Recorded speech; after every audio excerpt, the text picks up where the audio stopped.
ние со вчерашната одлука на влада практично овозможивме да регулаторната комисија денеска ги намали акцизите за дизелот од 4 денари по литар, а за бензините 2 денари по литар.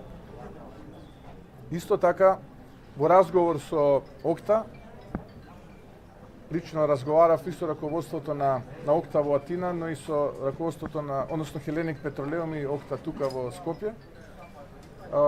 И успеавме да обезбедиме дополнителен период од месец дена за оние 3 денари за литар дизел и 2 денара за безоловен.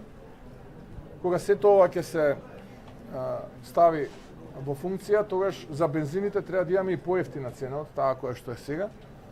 А за дизел горивата не би требало да имаме на одредени бензински пумпи покачување. И покрај тоа што имаме озбилна предизвикувачка состојба во државата.